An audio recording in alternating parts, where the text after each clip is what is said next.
തളർന്നു വീണ ഉടനെ തന്നെ ദുര്യോധനൻ ദുശാസനനെ നോക്കി. ദുശാസനൻ ഉടൻ തന്നെ തന്റെ കയ്യിലുണ്ടായിരുന്ന പാനീയം ഭീമന് കൊടുത്തു. ദാഹിച്ച് തളർന്ന ഭീമൻ അത് വെപ്രാളത്തോടെ കുടിക്കുവാൻ തുടങ്ങി. ഉടനെ തന്നെ ഭീമന്റെ നെഞ്ച് ശക്തമായി ഇടിക്കാൻ തുടങ്ങി. സഹോദര, എന്റെ ശരീരമാകെ തളരുന്നു. എനിക്ക് ശ്വാസം മുട്ടുന്നു. എന്നെ രക്ഷിക്കൂ. അല്ല, വലിയ ദൈവപുത്രന്മാരില്ലേ, ഈ മനുഷ്യരുടെ സഹായമൊക്കെ ആവശ്യമുണ്ടോ നിങ്ങൾക്ക്? ഉടനടി അവർ ഭീമന്റെ ശരീരം കാട്ടുവള്ളികൾ ഉപയോഗിച്ച് കെട്ടി. ശേഷം അടുത്തുള്ള ഒരു പുഴയിലേക്ക് അവർ ശരീരം എടുത്തുകൊണ്ടുപോയി. കൊടും വിഷമുള്ള പാമ്പുകളുള്ള ഒരു പുഴയാണത്.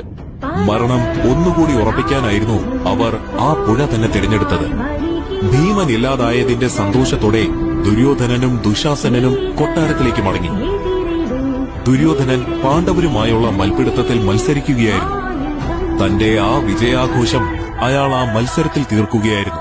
4 പേരിൽ 3 പേരെ ദുര്യോധനൻ അടിച്ചു വീഴ്ത്തി. തനിക്ക് മുകളിൽ ഇനി ആരുമില്ല എന്ന ആവേശം അയാളുടെ സിരകളിലൂടെ കുതിക്കുന്നുണ്ടായിരുന്നു. മണിക്കൂറുകൾക്കുള്ളിൽ ദുര്യോധനൻ 4 പേരെയും വീഴ്ത്തി.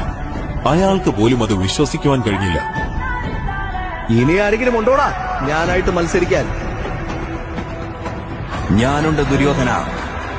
അന്ധകാരത്തിന്റെ തമസ്വനിയിൽ മരണത്തെ നിശ്ചലമാക്കി, വായുവിൽ അഗ്നിയേന്തി, മലകളെ കാൽച്ചുവട്ടിലാക്കി, വീണ്ടും വന്നു മരണമില്ലാ യോദ്ധാവ്, മരണമില്ലാ യോദ്ധാവ്.